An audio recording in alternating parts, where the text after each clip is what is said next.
Thank you. I mean, obviously, the research that's gone into this has been rigorous, but also there was a depth of real feeling there that I think is appreciated. So what I got out of this is, we've learned that New York has moved away from the foundation aid formula, while at the same time we have more ELL students living in poverty. We have more students now who live in deep, heavily concentrated poverty. They cost more to educate. And we learned that New York doesn't have a dedicated office that collects up-to-date, accurate data in order to accurately assess the weights that we need to assess funding.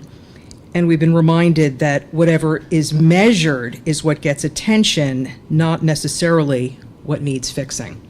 So thank you for these questions. I'm going to start with a couple questions about basically selling this to the people of New York. And I want to start with Jim Talon. You mentioned that we need to communicate to New Yorkers why the foundation aid formula is so important. How do we go about communicating such a complicated, dense topic to regular people who are very busy in their day-to-day lives? I think, Susan, that while there is great complexity in the details associated with each of the variables in the foundation formula, the concept is not beyond understanding, at least in an informed level of the population. I think we need to make sure we go back to that and to understand that we're trying to look at ways of improving the various operation of components of the formula, but that fundamentally this is an affirmation of a concept that we adopted 10 years ago. And there is not a fundamental policy breakdown here. I think that is something. And most importantly, of course, the legislators have to hear that because they're the people who are going to make the judgment. And at a time when I was there, and since it obviously in the many pressures that the legislators face, some of them are really excellent on this subject, but the vast majority obviously don't spend a great amount of time or share their capacities in terms of how all this actually works. I do think that the idea that we have concentrations, that the research is powerful, that youngsters who do not have educational opportunity face very negative outcomes, that the potential that we have for students to succeed is there. We do have, despite all the controversy, improving graduation rates over time. There is a positive story to be told. I think that we actually have to sort of indicate to people this is a societal responsibility and reach out to the many constituencies that are out there that would be supportive of providing. But I think that we have to give them an answer that, while not denying the potential to do this thing better, would also indicate that we do have a way within the reasonable confines of reaching accommodation in terms of getting political support is a fundamentally solid way of doing things. Do you think the politics, Jim Talon, are an especially difficult hurdle this year if we are going to change the foundation aid formula? Well, obviously, I don't know how the national politics and the divisions that are there, which are breaking some new ground, play out. I do think here in New York, we actually have a fairly solid tradition of providing a focus on school aid, and those overall spending numbers indicate that it does have a priority with the legislature, and I think that in the basic understanding, the legislature is going to try to come to a solution. Now, we are starting to hear the buzz from the controller's numbers on performance of the economy that this may be a budget year that's a tighter budget year, but I think that education could still hold its own. What is it that you can tell us, Professor Yinger, about the costs of educating students in poverty? You mentioned that if students live in deep, concentrated poverty, they're even more, you need more resources to educate these kids. What is the evidence that supports that, and what are the costs that go into that? Well, that's a big, complicated question. I don't think I can give You have 30 seconds. I can't give you a seminar on how you estimate costs today, but I just want to emphasize that the methods for estimating the added costs for disadvantaged students is a huge literature. There are dozens of studies that have been written on this. And what you have to do is you have to have data on spending, and you have to account for all kinds of things. You have to account for the spending targets, the performance targets. You have to account for the wage rates. You have to account for all kinds of things. And that's a complicated statistical procedure. But the uniform finding of those is that the cost per pupil goes up when you have more pupils who come from a poor family. And I think a lot of people will look at the high spending in some poor districts and say, well, they're just inefficient, they're wasteful. But, these studies account for that. This is not about waste at all. It's about the extra challenges of dealing with students who need more remediation, who have to get extra counseling. It's a very well-established finding. I think probably a lot of people react to that statement by saying, oh, those schools are just no good. But, that's not the right answer, and I think it would be nice if the state could find a way to convey that. Because we're trying to do something by helping the students in districts where there are a lot of poor kids. We're trying to do something that's good for the state, and I think that's part of the I'm not a politician, but it seems to me that would be a good part of the message. Absolutely. So, Michael Griffith, one of the inputs into the formula is the free and reduced lunch, known as the FERPL. Do other states incorporate a free and reduced lunch piece of the formula? And if so, how? And are we sort of in the mix there? So about 27 states use free and reduced price lunch as one of their identifiers for at-risk students.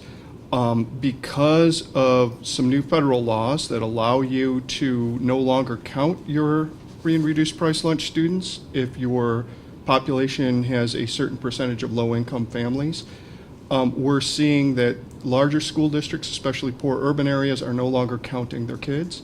And states are struggling now to figure out how do we identify at-risk students in our state if we can't use free and reduced price lunch. So we're seeing them move to looking at things like TANF, food stamps, some of these other aid programs. And what we're finding is those programs do a good job of counting the very poor, but the working poor aren't captured in there. And we've always felt from the beginning that free and reduced price lunch is the best measure we have, but it's not a perfect measure. And there are some other things we can look at, like student achievement and some others. So states have kind of moved around looking at things like that. The other thing that we're finding is they're counting groups of students that need more funding than traditional at-risk. So they're counting a homeless student as an at-risk student equal to someone whose family requires reduced price lunch. Those students need a lot more support. Migrant students need a lot more support. So a lot of those programs, we need to go back and differentiate then and say there should be probably levels of at-risk that are out there based on what the students' needs are instead of grouping them all together.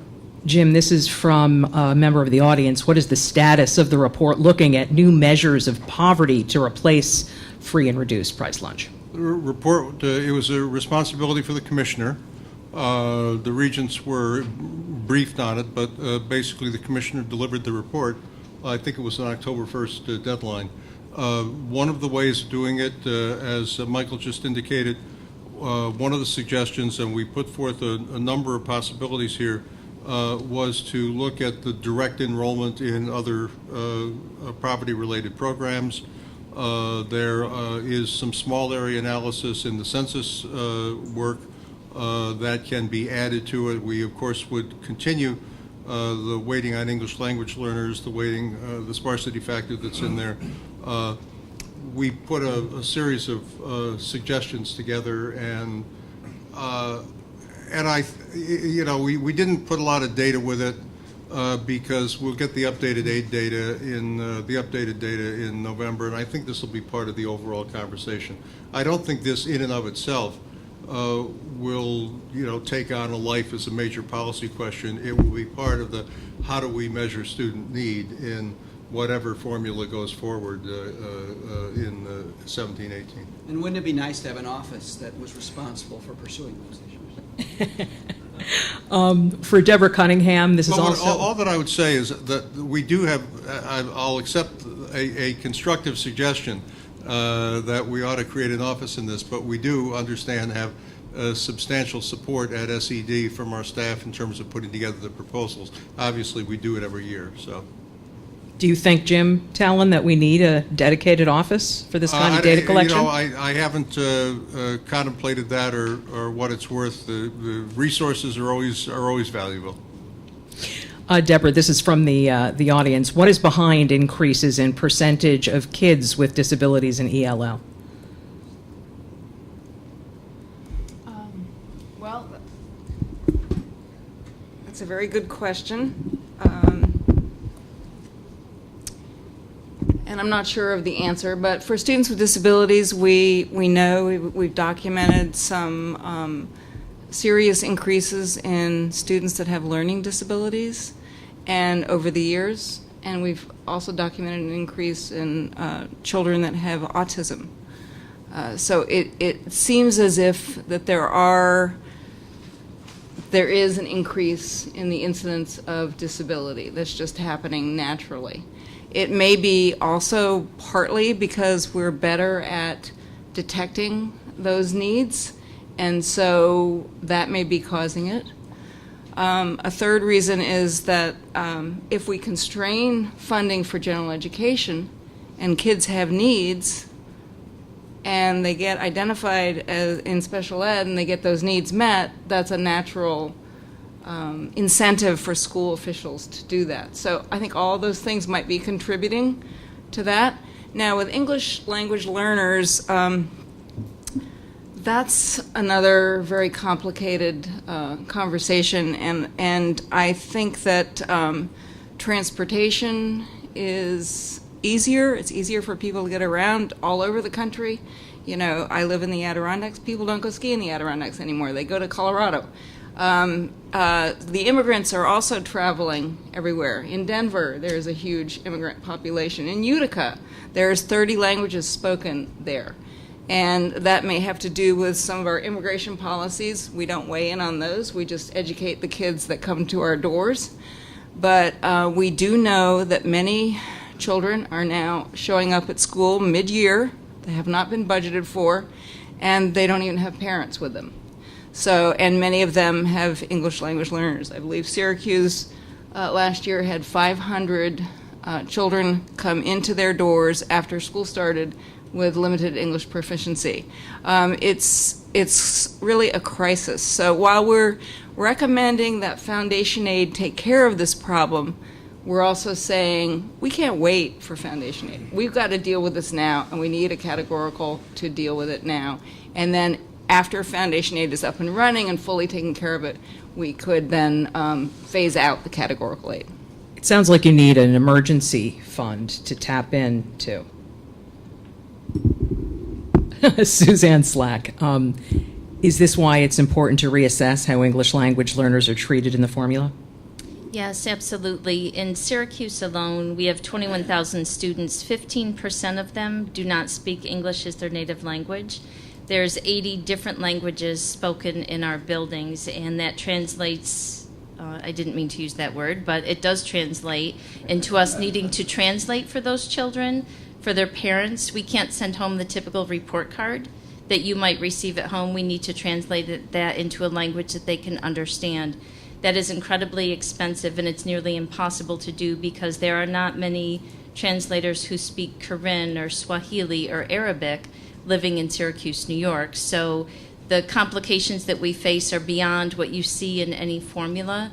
These children come to school in Syracuse, New York in February in flip-flops and without a coat or a hat or gloves. So we spend an inordinate amount of time gathering up clothing from our own homes to bring them to the office to provide those basic things for these children. It's not just teaching them algebra and geometry, it's really preparing them for survival in our climate and in the culture that we have in the communities. And it's not just Syracuse. As Deborah said, it's the big 5 districts, and it's those large cities, those small cities like Utica and Albany where these settlements are occurring. Professor Yinger, how much money and time would it take to perform a full cost study of educating English language learners and unaccompanied minors?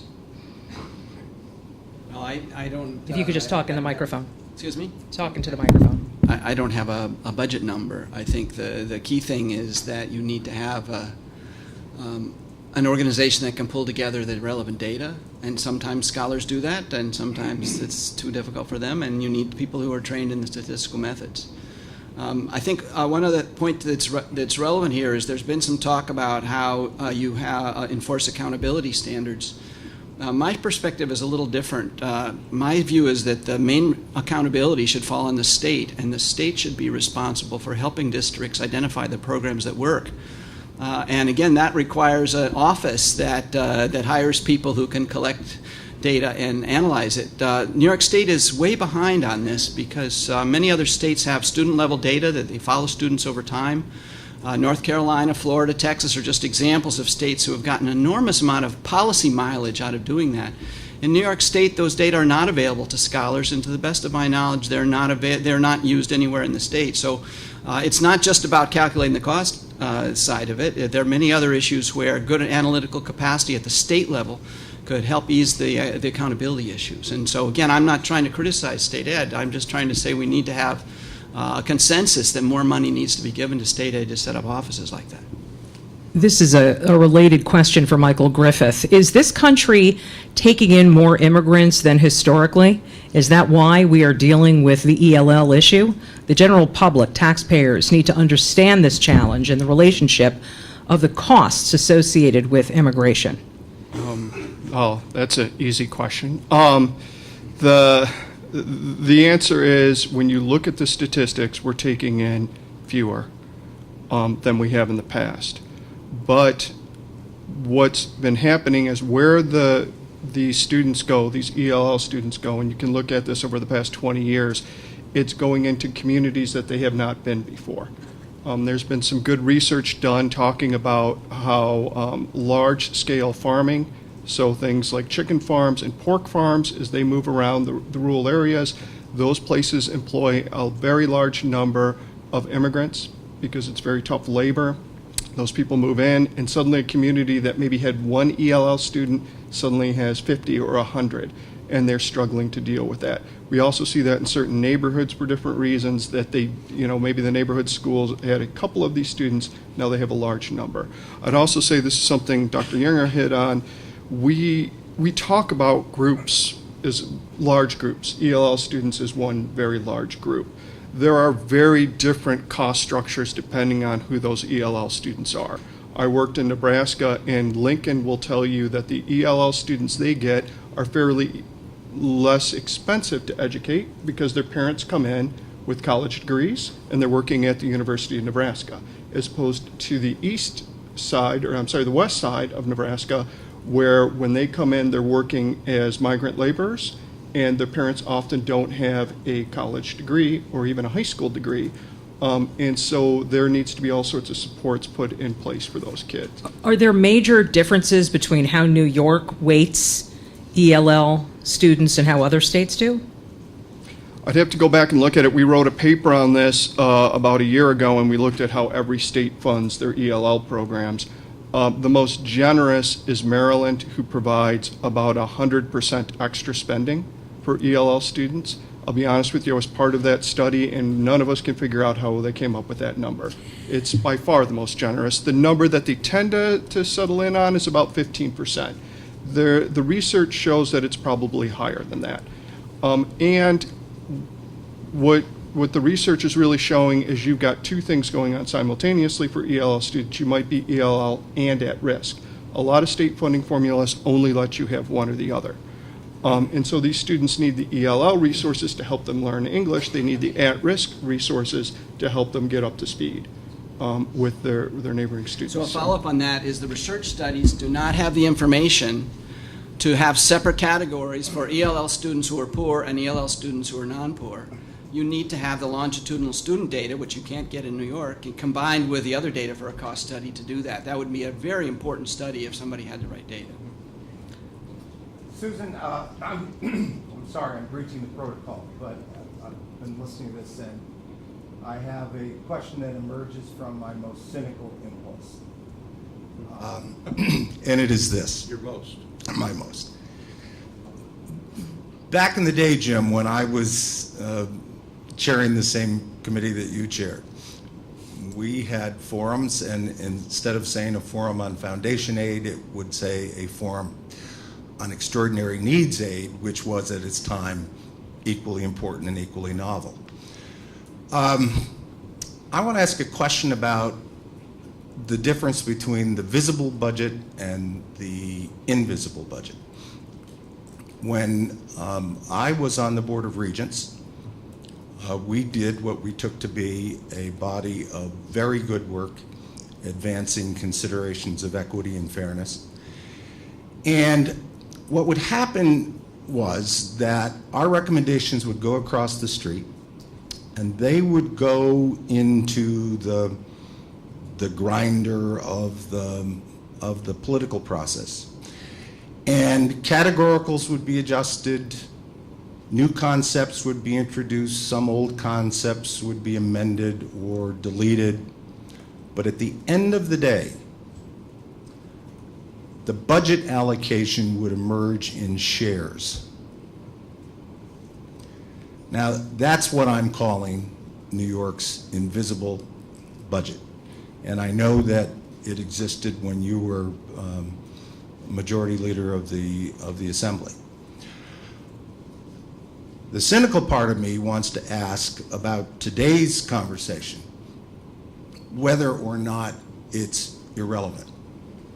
Because if at the end of the day we secure the kind of foundation aid that we all think is important, will it ultimately be subsumed in a result that once again approximates the historic shares? And not everyone in the room may be familiar with shares, so it would be good to have a word on what those are as well. Jim, did you want to take that? I'll take it. Clearly, the legislature allocates resources, builds in ceilings, floors, in order to achieve a distribution of aid that balances the needs of a legislative body representing the entirety of the state. So therefore, we have a minimum contribution for districts that are fairly high wealth. Is it a political consideration? Well, sure. Yeah, I mean, because you ultimately you have to pass a budget through both houses of the legislature. And I mean, people basically say we can polarize the distributions and simply drive them so that all the money goes to districts, a narrower number of districts that are defined statistically by the need and everything. The taxpayers are contributing this money. The tax flow in the state is very different today than it was when I was there 20 years ago, or 25 years ago, or 30 years ago, where we had a much more prosperous upstate economy, and today have a much less prosperous upstate economy.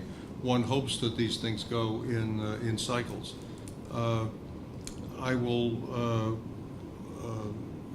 Carl, I think the discussion about the legislature working its magic to get to allocations of resources will always be part of the conversation that's going to go on. I don't think it means that it is not worthwhile to set the agenda for conversations with the foundation aid formula.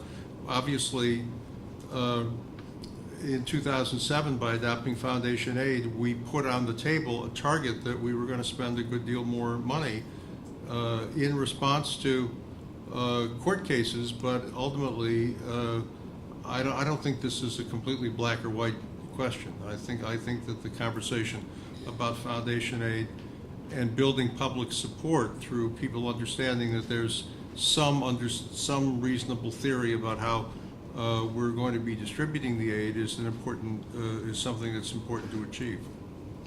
This is a related question from Lorraine. Will the regional cost factors continue to be included in foundation formula revisions, as well as pupil weighting.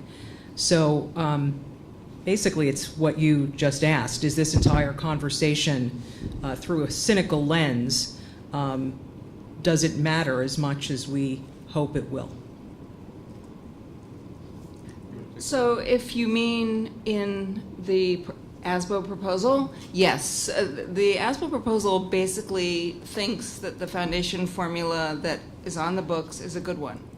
And what they're proposing is some small changes to adapt it to current needs. So the regional cost index will continue according to the proposal, but it should be updated. And I think the regions have had some discussion about that as well. The poverty measures should continue, but they should be improved. They should be more accurate and better represent poverty. So yes, and in terms of Mr. Hayden's comment about the cynicism, I think it's very important that we put out the needs. And if the legislature is wed, as it seems to be, to the regional shares, that means they have to put more money in to achieve their goals with the high-need school districts. But I think we have to keep putting out the need and keep talking about it and keep building public support for this so that communities do see that solving this education problem will benefit all of us. Let's go back to measuring poverty and weighting it. This is for Michael Griffith. And the question is from Lisa. There is one measure for poverty for the entire country, yet the cost of living and salaries differs dramatically from state to state and within a state. How can we better recognize and measure the real poverty level within a region? You know, how much money a family has left over after paying for housing, food, childcare, et cetera. Well, I'm impressed with the detail of these questions. I'm usually used to softball kind of things coming in, like should we spend more on education or not? So the idea is, yes, trying to capture what, not just a general definition of poverty, but something more detailed. I can tell you different places have struggled with this. Ohio took a look at it and said, let's take a look at it by county. What are the numbers that we have? What's the cost of living here? What sort of disposable income do you need? What are some of the other measures that we know put a student at risk? So maybe if you're making those expenditure needs, some of the other needs aren't there. One of the best single numbers we know that defines a student at risk is the education attainment level of the mother of the student. We can't ask students that when they walk in. We can't do a whole survey for each student asking them personal questions about their family, about their income, about the education. So we have to come up with these markers. When Ohio looked at it, the best they could do is doing it by county. An awful lot of these markers are done by county, not by school district, for various reasons. But still, it seemed like a pretty good measure to me. It ended up not being adopted because it would shift too much money to certain areas of the state, and because it had so many measures that it made it confusing, they felt, to adopt it. So they went back and used free and reduced price lunch like so many other places. I would say the more sophisticated you can get, the better, but really your free and reduced price lunch has always been a pretty good marker, actually. When you look at NAEP scores for free and reduced price lunch versus non-free and reduced price lunch, there's a gigantic gap there. Now, that doesn't mean every student who qualifies for it is at need, doesn't mean that every student who needs it qualifies for that, but there's a pretty good overlap right there of who's succeeding in this country and who's not. And that group of low-income families, their children are not succeeding at near the same rate that middle-class and upper-middle-class families are. Unfortunately, again, as a measure, it's fading away, and we can't use it, so we've got to find something else. But, I would say it's a decent starting off space. Again, saying that we need to have something more in depth to talk about these much higher need, like homeless students or migrant students. Some states, and there is some federal money for those programs, but it's very small and not nearly enough to cover the extra needs that these students have. I would just add that there's a group of researchers that are studying this exact question that the question raises, which is, if you take a certain level of income, say $4,000, in some areas where the costs are very low, you're going to live better on that $4,000 than where the costs are very high.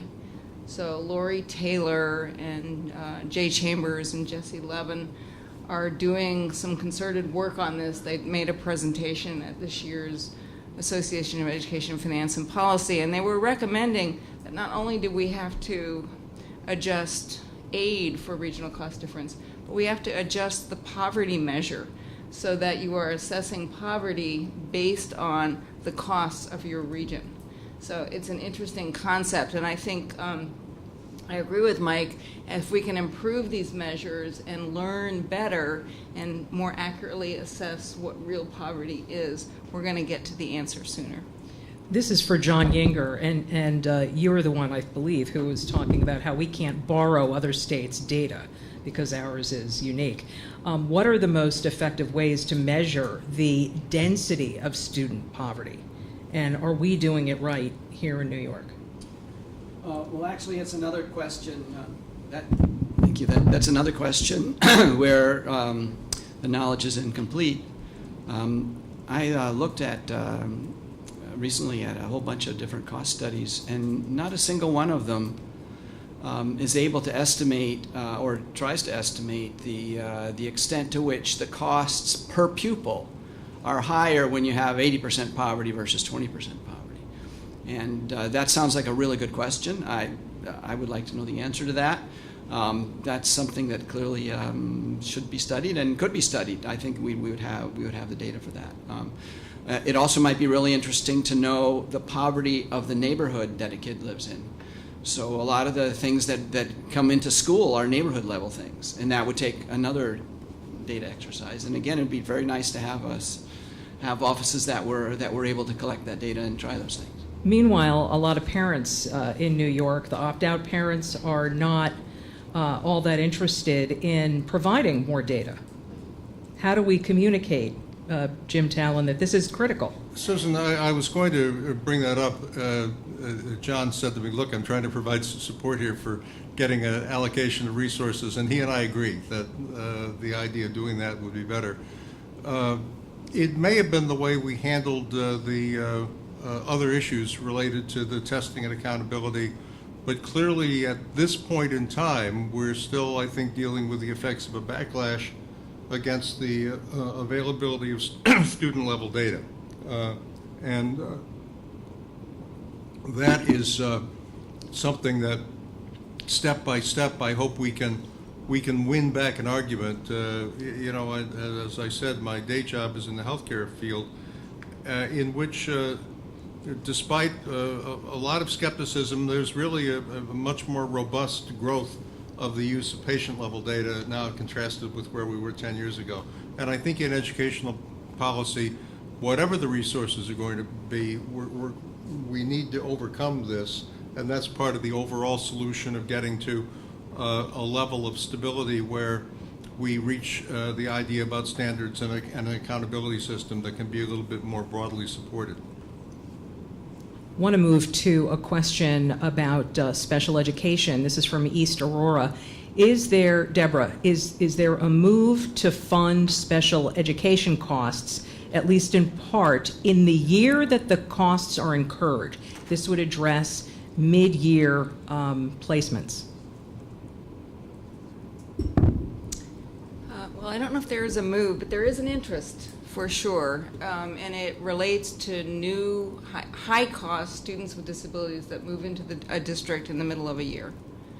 And this is an old proposal advanced by the Board of Regents years ago, and ASBO has taken it up because it's very disruptive, especially for small school districts, to have a family move into your district mid-year and to have three kids with disabilities, and maybe one needs a one-to-one aid, and the costs go up over six figures. And that's challenging for that district to absorb that. So normally you would budget and then plan for it and raise the levy to support that and move forward. But you have to pay for these, and how do you do it? So we do have a legislative proposal to provide current year aid for new high-cost students with disabilities coming out of the NYSASBO legislative program, and we have been talking about that. I believe it was introduced in one of the houses? Both. Oh, in both. Okay. So I think there may be some more discussion about that. But in general, we would budget and then raise the revenues locally, get state aid, pay for programs that way. But in these few instances where it's a high-cost student that's moving in during the middle of the year, I think there is a logic to that. Again, it's like emergency funds. This question is for really anybody, but I'll ask you, Suzanne. This is from Ginny. Has there been any discussion or research into reforming the building aid formula? So our task group did not address that, but we are talking to legislators about considering changes in the building aid formula to go back to what they had a few years ago, where the building aid is triggered once a project, the contracts are signed and has begun, rather than when it ends. So I think what she's referring to is the timing of that aid actually comes so much later than when those dollars are spent. School districts, not just for building aid, but for foundation aid as well, typically borrow money each year. It's a revenue anticipation note because they know they will not receive the state aid at the time when they need it. So school opens in September, payroll goes up in September, but you start really receiving your aid in December, January, and March timeframe. Our next question comes from Michael in New York City. 10 years, Jim Talon, 10 years after the CFE decision, don't we need a fundamental reconsideration of the foundation formula rather than the Band-Aid, in quotes, approaches that we've been discussing today? If the court in the pending NYSER case should order such a fundamental reconsideration, what would the state do? What should the state do? Well, it will comply with the court. Michael, I am not going to go into litigation, and the fundamental issues that have been raised in the NYSER case linking back to the CFE criteria, correct? As I recall the case, could fundamentally change the legislature, and there's no way around the argument that clearly the 2004 move to foundation aid was driven by the ultimate success of the CFE court decisions. So I think that absent court action, what we're actually talking about doing here is fairly significant. But the courts move on this subject, in some cases advancing, in other cases, in other circumstances, cases being dismissed. So, but obviously we're going to be guided by whatever the courts tell us is the requirement in New York. This is for John Yinger. This is from Matt. Is there, in terms of the local share, isn't there a case that can be made for adjusting for income growth relative to assessment growth? And I'm going to assume you know what this question means. Well, I don't know that I'm up on all the details of the calculations here, but in the 2007 formula, the calculation of the foundation amount is actually the easier part. The calculation of what's expected from local governments is kind of complicated, and my recollection from having gone through this a while ago is that to some degree the calculations that were added in that formula undid some of the good parts of the calculations for new costs of students and so on. Now, my perspective is a little different than most people. It seems to me that when you fund schools with a property tax, the property tax base should be what you use when you decide what local contribution should be. And that's just simpler than the way the politics works. And I think it's fairer. If you have to raise your property tax in order to meet your local obligations, then the size of your property tax base is the right criteria, and people that have higher bases should be expected to contribute more. Now, obviously, there are all kinds of political complications and considerations and history and ceilings and floors that went into the actual design of it. But to me, it's very simple. You ought to just use the property tax base, and I don't see a fairness argument for any other way of doing it. Anybody else want to comment on property tax?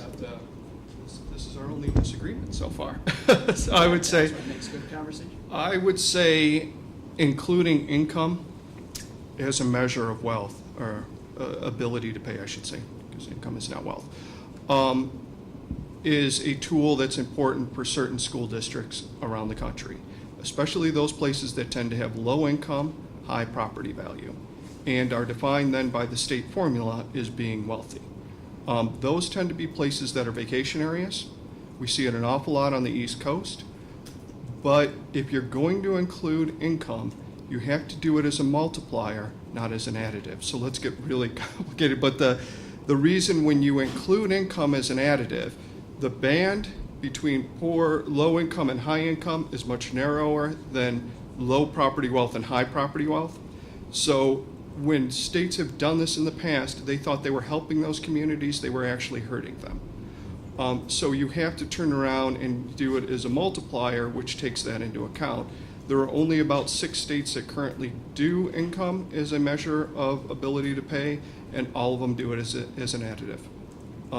There's one state that does sales tax, and then there's a couple of states that use other wealth measures that have to do really with utility tax income.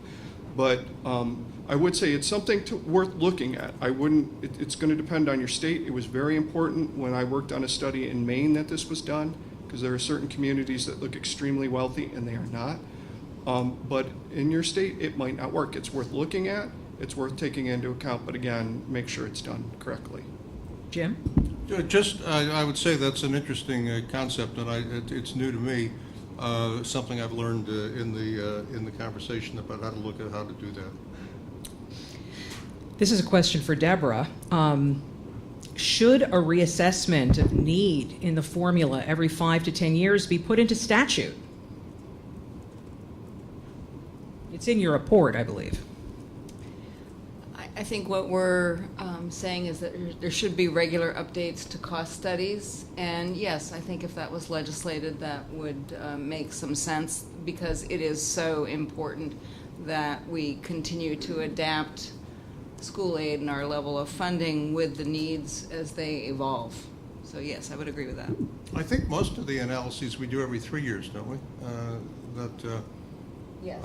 And in some cases, the legislature But it hasn't been legislated. has correct. It hasn't been legislated, correct. This is for Suzanne. It's from Joe. How important is it that the stakeholders most directly impacted by discussion and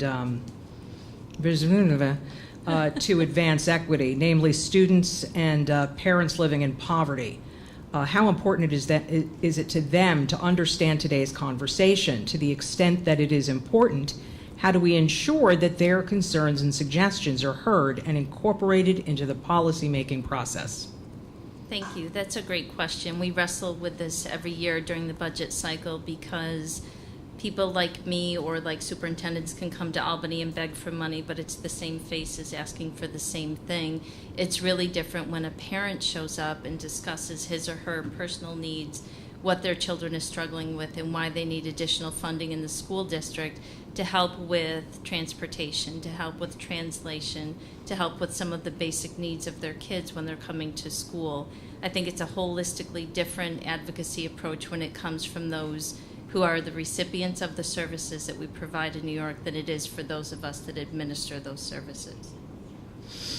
I'm going to go back to Deborah on this one. Why are you not considering a mechanism to require the state to increase state aid for any school district that cannot meet its expected local shares because of property tax cap? Can you try that one more time? Sure, let me. Why are you not considering a mechanism to require the state to increase state aid for any school district that cannot meet its expected local shares because of the property tax cap? I think I got that right. If the local district is too poor? Well, we actually have some recommendations on the tax cap. And we think that the state can pursue tax relief and educational excellence at the same time. and that there's a number of small things, adjustments that can be done to help let school districts do the job they're required to do, mandated to do by the state with the tax cap that's in place. But there's some flexibility that is needed. So, for example, currently school districts can exclude from their tax cap local capital expenditures. And we'd like to see the BOCES capital expenditures that they have to pay for included in that amount.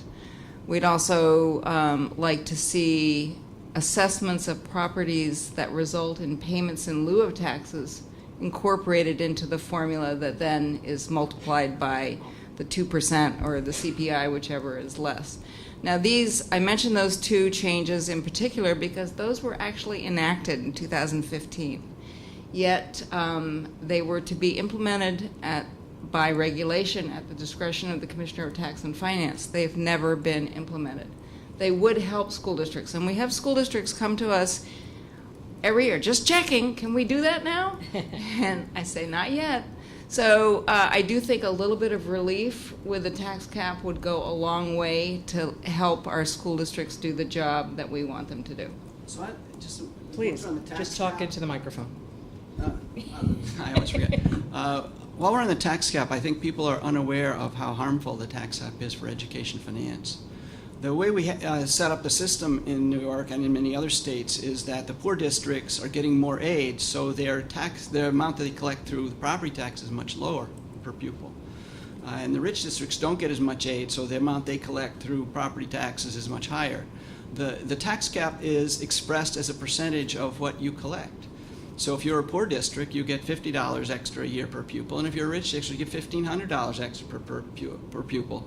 That's just fundamentally unfair, and it's a really poor way to design a tax cap. Well, this is... But it raises the argument of why there's the underlying need in an aid formula for progressivity in meeting the needs of the districts with greater need. I guess I would say the tax cap, while I was not a fan of the tax cap at the time of its passage,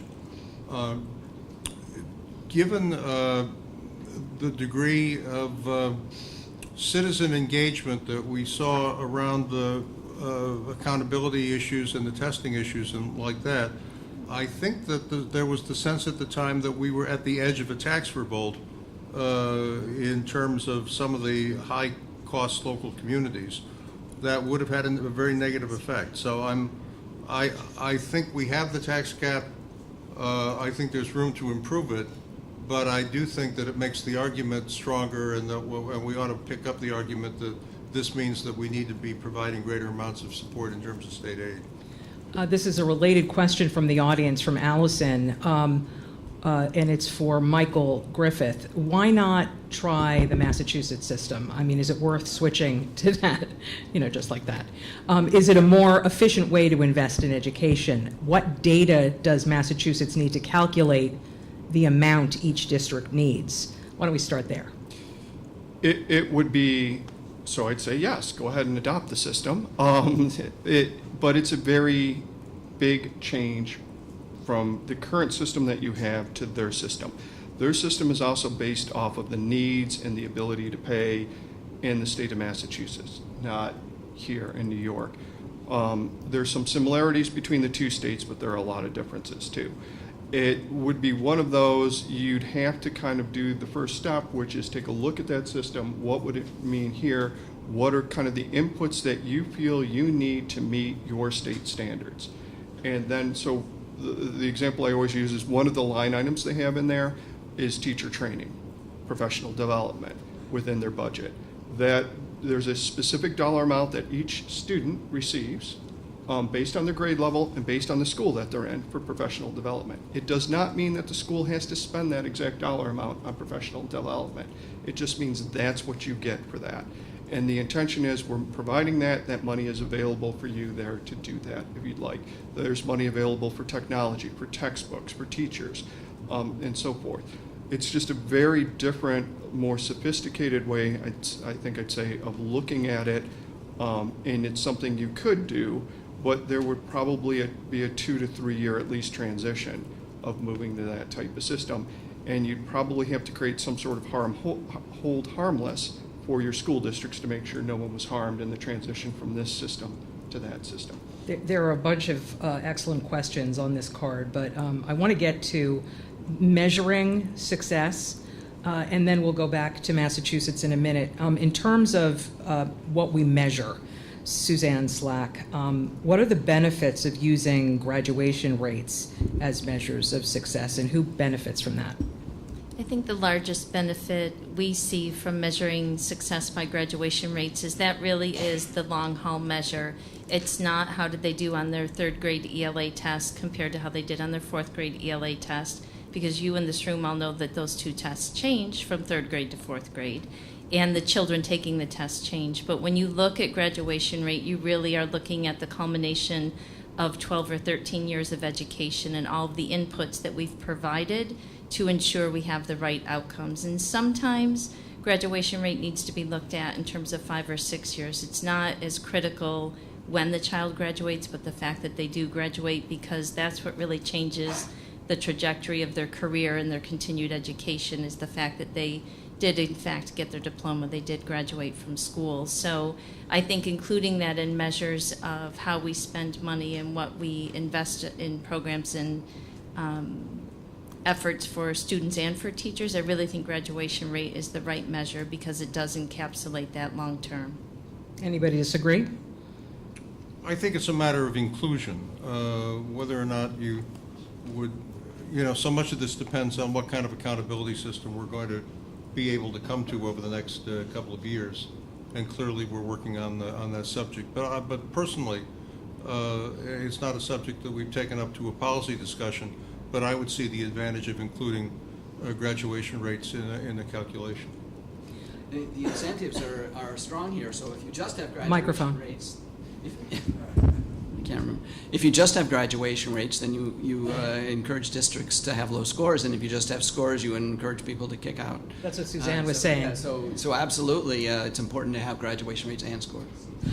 Deborah, foundation aid is based on a cost study which determines the cost of educating students. New York's foundation aid formula currently is based on a successful school district methodology.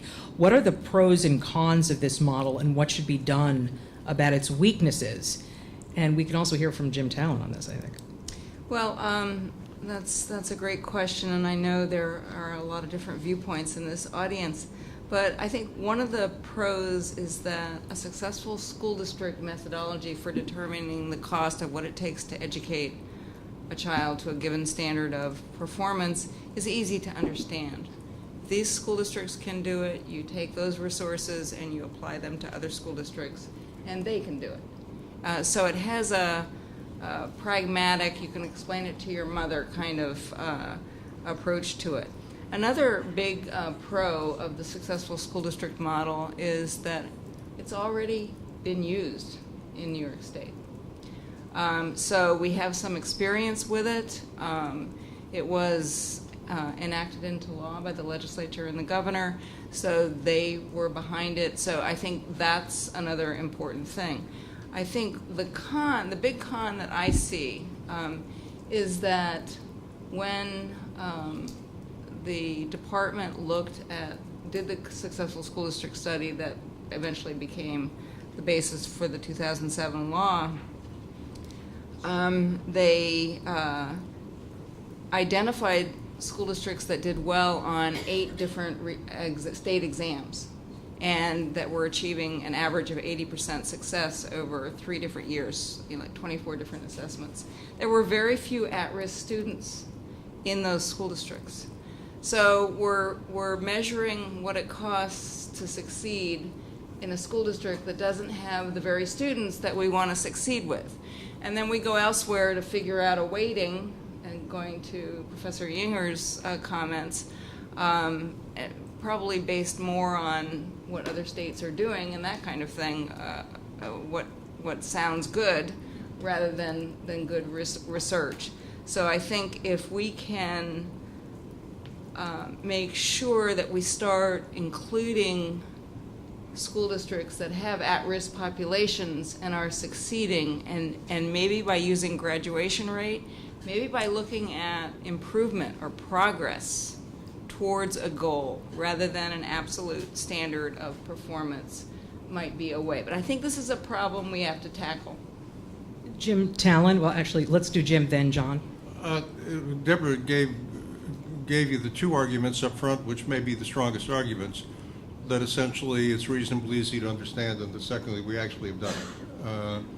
That in the practical world of getting these things done and not digressing into questions that become very difficult to resolve and build consensus on. But I would agree that as we do these reviews, and we do them, I think, every 3 years. I think the last we did was 2015. Going forward, I think that there's always room for a debate about other variables. John Yinger. So I'd just like to point out that the successful schools approach is kind of an approximation to what you really want to do, because it doesn't control for things. And if you're estimating pupil weights, you actually are collecting the information you need to do an accurate successful schools with the same performance measures that you have in your pupil weights. And so, it's not a terrible thing to do, but it's really half-baked. And it wouldn't be that hard to do it right. I think a lot of people think that successful schools approaches where you throw out half the districts as a correction, but it's a half-baked correction. It's again, a lot of schools that are high spending get thrown out in that are actually high with a lot of at-risk kids, and some others are spending a lot because they're really rich and they do all kinds of fancy things. You ought to be trying to get the average district out of that method, which you can do if you're doing the statistics. Another question about measuring stuff. This is from John, and this is for Jim Talon. Is SED evaluating approaches taken by struggling schools that receive additional funding for efficacy and the efficacy? I don't know the specific answer to the question, and would not try to talk about what SED is doing on this. Anybody else? John has the answer. Well, I don't have the answer, but I can tell you Only you could say it into the microphone. I'm almost at the microphone. I'm just excitable. So the point I want to make is that if there is analysis coming out of SED, it's certainly not widely available. And this is exactly the kind of thing that you could do if you had a longitudinal data set that SED scholars used, or that was made available with careful confidentiality controls to other scholars. And I think it's badly needed in New York, and it should be part of an accountability system. This is from this is for anybody. It's from Rick. Isn't there a fundamental problem with school funding? The governor, legislators, and others believe school districts are basically indifferent and generally ineffective and lack the needed economies of scale. And Governor Cuomo does talk a lot about merging school districts. Who wants to take this? Probably, oh sure, John Yinger. Just use the microphone, for God's sake. So actually, I've done some research on school district consolidation, and it's research that agitates a lot of people. There clearly are economies of scale for very small districts to merge. So if you had two 500 pupil districts and you put them into 1,000 pupil districts, you'd save some money. Now, you wouldn't save very much money because there aren't very many pupils involved. But there's really no evidence at this point that other kinds of consolidation would save money. Taking two 3,000 pupil districts and putting them into a 6,000 pupil district probably would cost money. And so I think it's a nice idea. It's got some logic to it, but the evidence simply does not support the fact that you'd save money with massive consolidation. I just want to emphasize that there is always somehow the target. Nobody wants to discuss this issue in the suburban communities around New York City.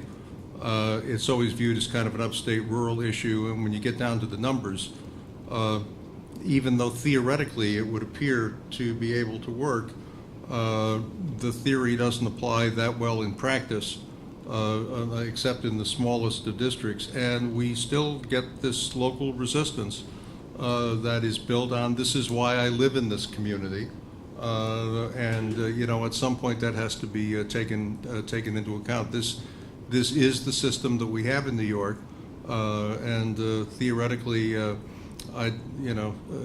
another time in another career, I'd love to start 20 years ago and continue to work on this subject. But I think the reality is that it's a little bit too facile an answer.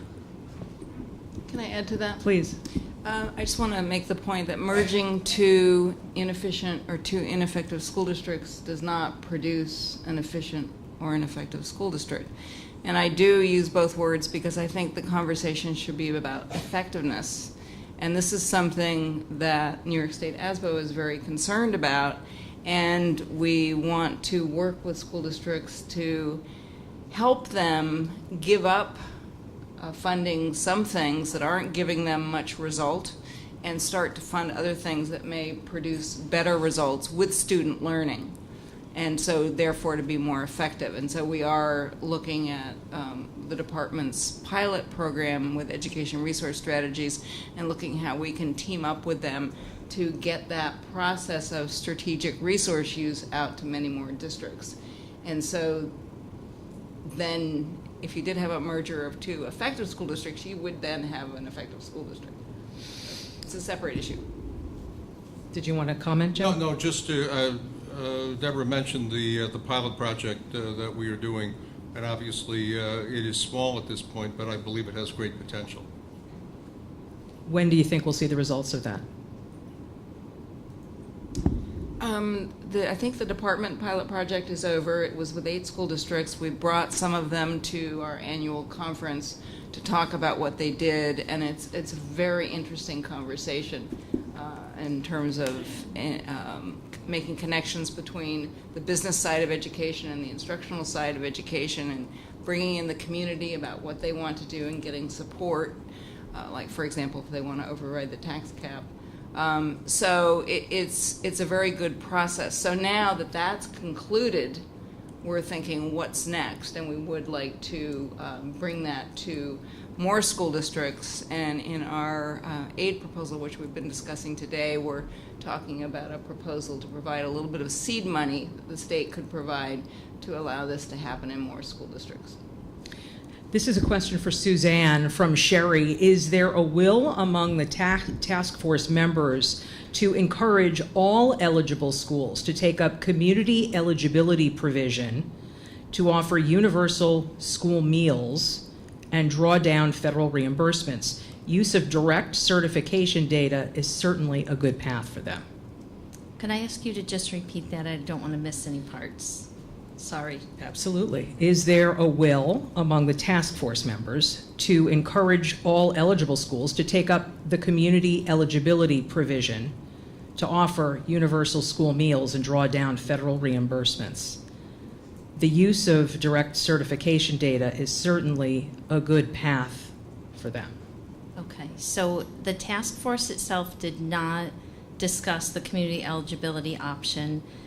Separate from that, I would say I think it's important for districts that are eligible to look at it and to consider the program, because where we've implemented it, we're now in our 4th year, we're able to provide breakfast, lunch, and now dinner with the funds available from this program. So 3 meals a day for those students that otherwise may not have that opportunity. But it was not part of what the task force looked at.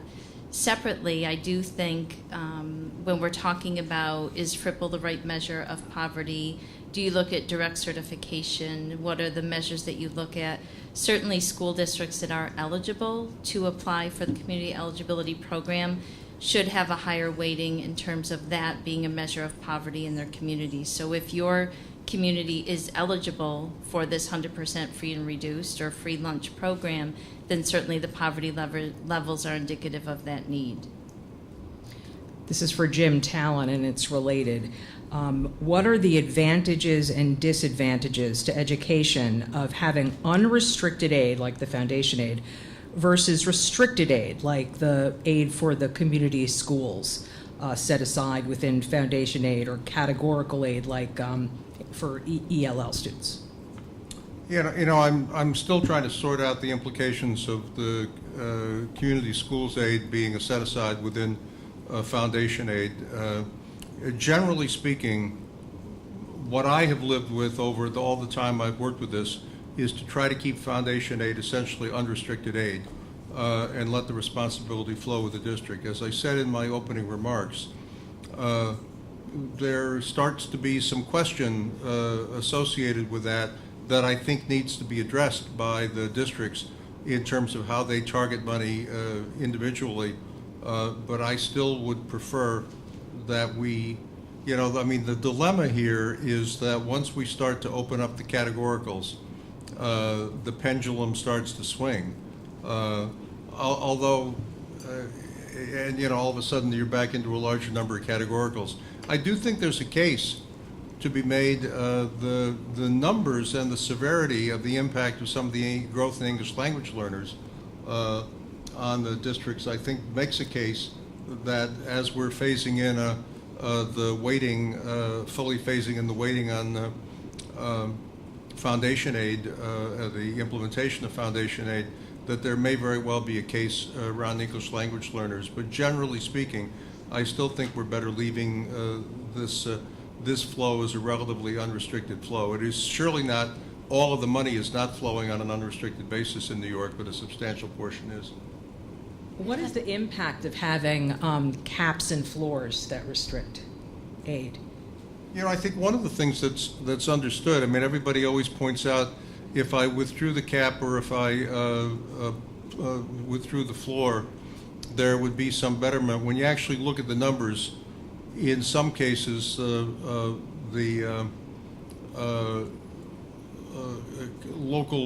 expected local contribution, since there are actually, in reality, multiple ways of calculating what the district is actually responsible for. There's a couple of different ways. Districts get around some of these restrictions in a way that doesn't always show through just in a pure calculation of the numbers. To me, my experience is essentially that the caps and the floors get built in order to essentially meet the needs of backing into a budget number, and probably have some effect on the distribution of the resources too, but principally are the things the legislature and the governor does to put some overall constraints on the way in which the formula drives expenditures. And we still have an underlying fairly healthy expenditure, but one that we need to have fully phased in. This is for John Yinger. It's from Rick. Part of the problem with the tax cap is the local perception of the tax cap. Everyone says, oh, it's a 2%, 2%, 2%. It's not really. Most districts don't collect all the exclusions they're entitled to now.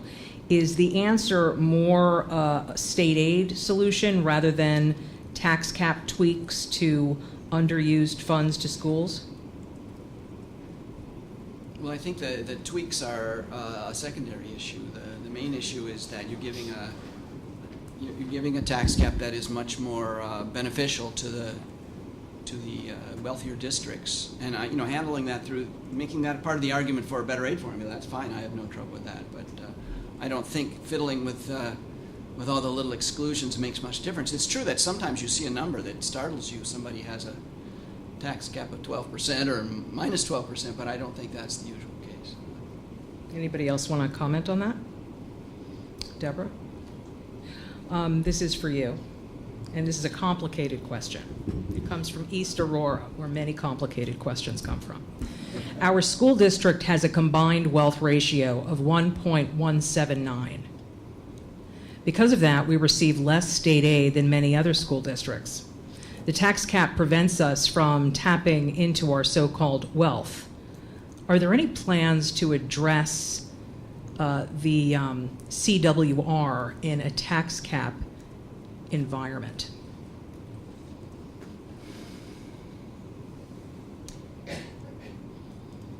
I'm not aware of any plans to address combined wealth ratio in the context of the tax cap. I think this sounds like an average needs school district, and there are many average needs school districts that are actually fairly low wealth and low spending that have a great deal of difficulty in providing education programs, and so they are affected by the tax cap. So I don't think we have related it to combined wealth ratio, but I think I would go back to what Regent Talon commented, which is this means that we've got to have foundation aid do its job. If we're going to contain local revenues, we need to make sure that state aid does the job that it's intended to do, to provide equal educational opportunity to all the kids. So it's really part of this conversation and why we need to have this conversation. So, Suzanne, more accountability questions. What is the best way to approach accountability when it comes to school resources? Should they be based on inputs or outputs? And are any existing programs a good model for resource accountability, like the school receivership model, although I don't think we know if that works yet? Thank you. I want to tie this to a question that you asked a little bit earlier about the flexibility or unrestricted use of aid. It's very important that as aid is flowing through school districts, that there are fewer restrictions on it. A good example this year is the community schools aid that was given to certain districts. Those districts already had their budgets in place. That funding was part of their foundation aid. And months later, after the budgets were finalized, we were informed that those dollars could only be spent in certain ways. We already have community school models in most of the districts that receive the funding, so we were already spending money in that way. We have to come up with creative accounting to show how it's new and different. So teacher raises, for example, to the extent that a teacher's salary went from $50,000 to $51,000, you can capture that $1,000 as community schools aid. That is not going to have an impact on student achievement.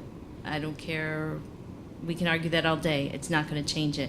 Teachers get a raise as part of their union contract. It does not impact the outcomes of children. So we are going through an inordinate accounting exercise in order to be able to account for how we're spending community schools money.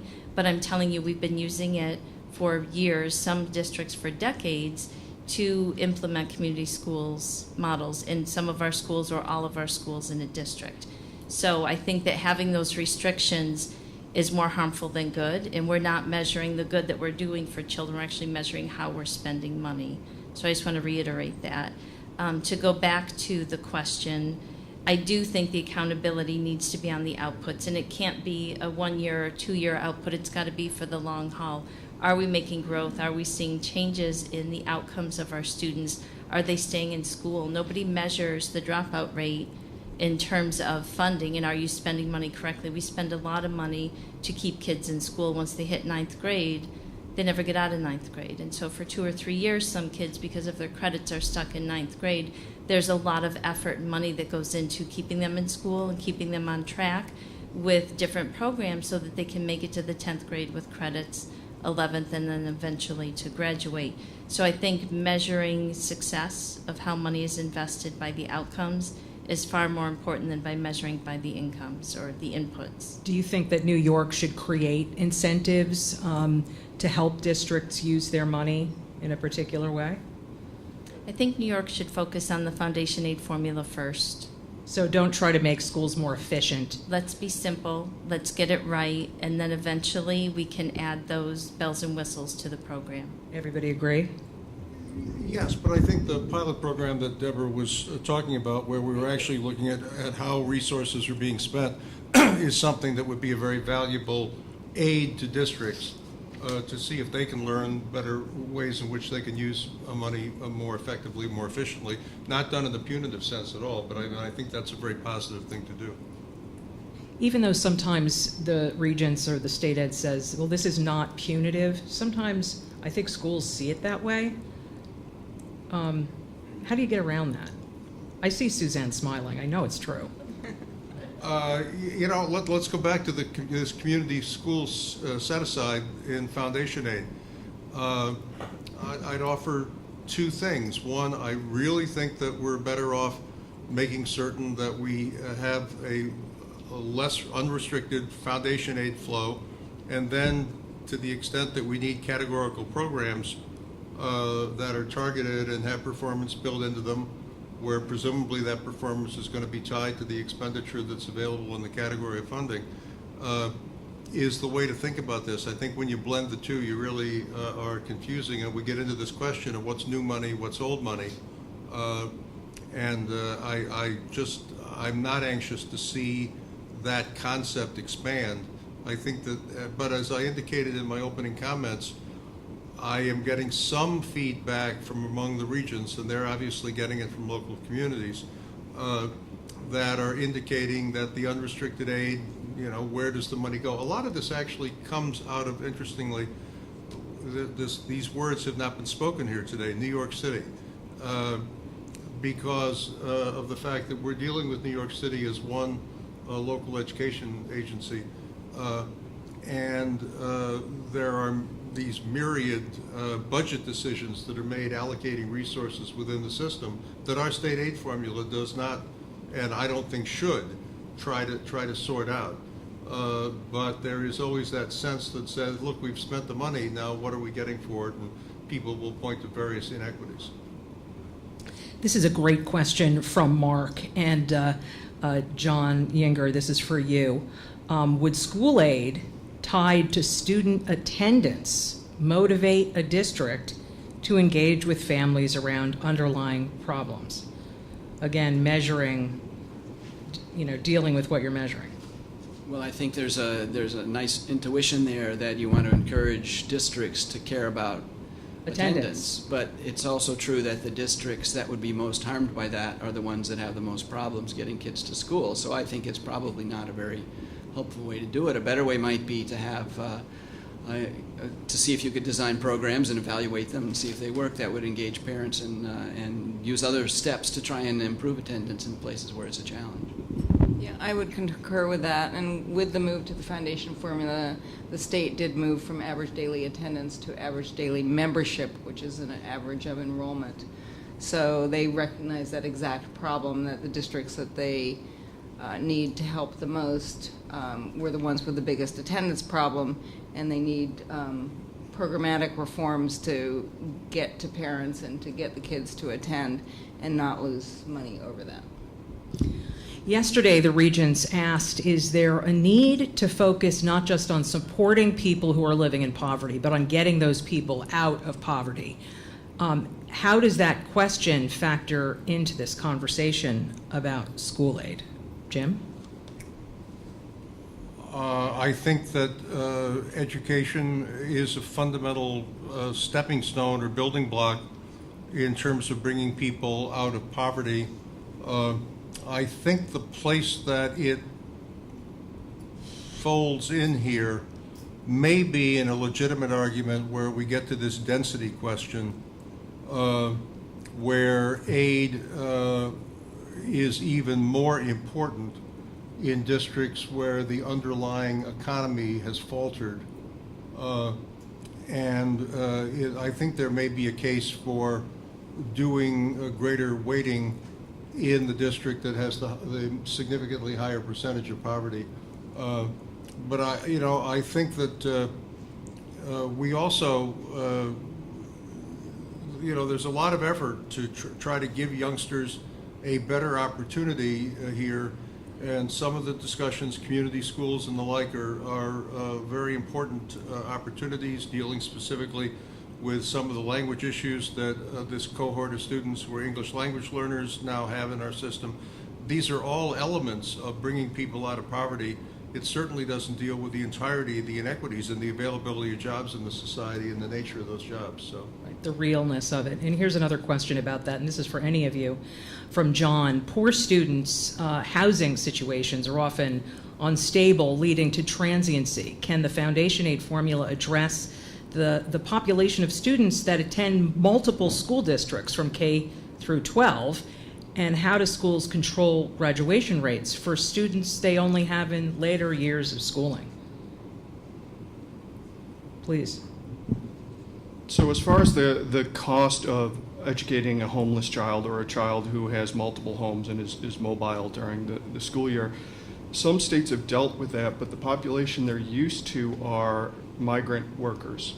where they're in one school district during one season and another, and it's easier for them to get their head around it. What school districts and states haven't been able to kind of get their head around is this idea of a single student who might attend 3 different high schools within the same school district or within the neighboring districts, and in some cases is living on the neighbor's couch and for a short time and then back home and then somewhere else. That's one of these societal issues that the formula itself can't address. And I think that's one of the things that kind of was the last question too, is, and schools push back on, and rightly so, we can't do everything. We can take care of these kids when they're here, and we can do the best we can, but unless you're going to fundamentally change the way we do education in this country, it's not going to work. I know someone who set up a charter school in Washington, D.C. to address all these issues, to take care of kids essentially from, it was a boarding school for kids who lived in that community. They fed them, they trained them, they worked with them at school, they were their parents the whole time. The cost of that education, this was about 10 years ago that I looked at the cost, was about $35,000 per kid. Unless we want to change, and the average spending right now in this country is about $12,000, unless we want to completely change our expenditure patterns in this country, we're not going to be able to address those issues. But the thing to remember, in New York State, the courts have said that the state cannot use the poverty of the students in a district as an excuse for low performance in that district. And it's true that the schools can't be expected to eliminate poverty. There are other programs that hopefully will be addressing that, but the schools are required constitutionally to make an effort to have a equivalent performance in all the school districts, regardless of the poverty. That's what we've been debating. That's why you need corrections for student disadvantage and many of the other things that we've been talking about. 2 more questions. This is from Sherry. This is for Jim Talon. Direct certification data, while very valuable, only captures a subset of free and reduced priced kids. Also, the overlay between Medicaid and direct certification data isn't clean. How do we ensure needy children don't fall through the cracks? I don't think it's as good as the FERPL data, the free and reduced price lunch data. So it means that we have to look at other variables in that formula. There are some additional census measures that we can use. In the report that the commissioner sent over to the Capitol, there were a series of other proposals. I don't know, honestly, that we've come up with all of the answers that are necessary, but I do acknowledge that the direct data is going to have value and is administratively feasible, but it does mean that we have to look at other elements in that formula. Anybody else want to say anything else about that? We're going to get to the last question, and this is a question that we're hoping all of you will answer. What is the most important thing for the state to address this legislative session? And if it has to do with foundation aid formula, be specific. Suzanne? Thank you. The most important thing, we've all said, I think repeatedly today, that we have one more chance to get this right. It's been 10 years and it's time to look at it again, is to really look at the needs of the kids that we have in New York State and look at how we spend the money that we have to improve their outcomes. So it's not necessarily always saying more money every year. There's years we've said we don't need more money in New York State, we need to spend it differently. We really need to look at how we're investing our educational dollars in the kids that need it the most. I would say one of the most important things, or the most important thing to do for this next legislative session, is improve the measure of poverty that we're using. We know there are weaknesses there, and we've got some good ideas about how to do this, so I think that would be very important. And simultaneously commit to a full phase-in of the foundation aid formula, biting off a significant chunk in the first year. How significant, just, percentage-wise? $1 billion. Yeah, and I would point out that last year the state, between GEA and foundation aid, appropriated more than $1 billion, so we know they can do it. Regent Talon. I think that getting a bite out of the foundation aid phase and a significant bite is important in the sense that coming out of GEA, if we can't take that step and keep the discussion focused on foundation aid, that we will be in a situation where we lose an opportunity to move forward. So I would agree with Deborah's last point, is if you want to say what's the most important thing, I think it's getting the foundation aid back on track. And there are so many other important issues that have been raised today. These are tough questions, and I have enjoyed participating.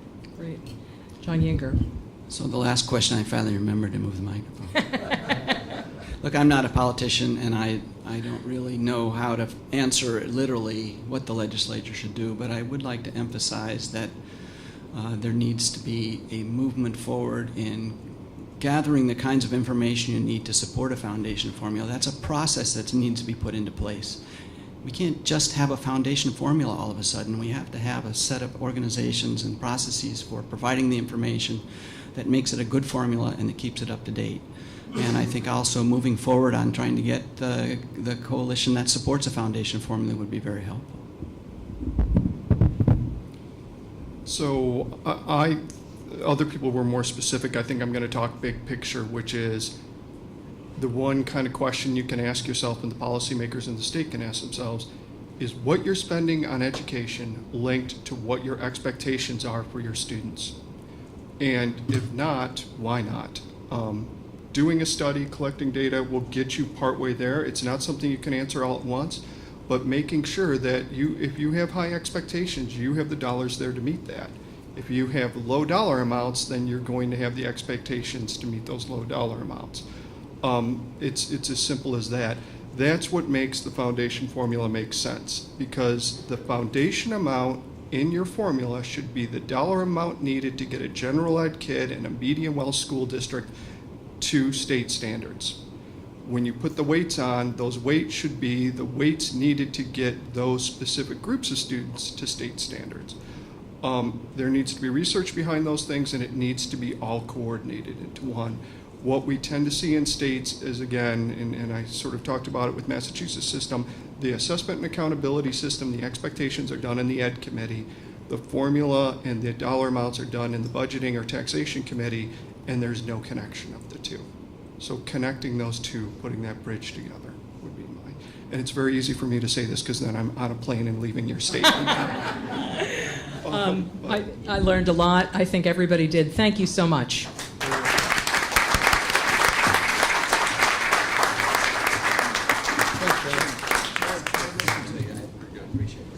Well, thank you, everyone, for coming out today. I just want to give a special thanks to our moderator. So let's have a round of applause for the moderator, Susan.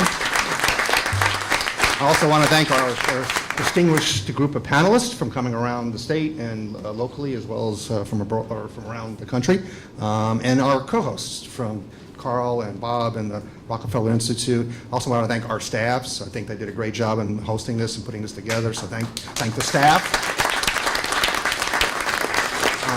The purpose, ASBO's purpose in putting on these school finance symposiums, the purpose of the Foundation Aid Task Force and its study and its recommendations is to both not only engender, but also to add to the conversation about school finance, about school funding, not only how much we spend, how we spend it, do we do it effectively, do we do it efficiently, and I think given the turnout today and given the coverage in the media over the last couple of days, I think we've done a yeoman's job in achieving that goal. So I just want to thank you for coming out and spending a good part of your chunk of your day listening to school finance when the weather's so nice outside. So thank you again for coming, and we appreciate your participation. Thank you.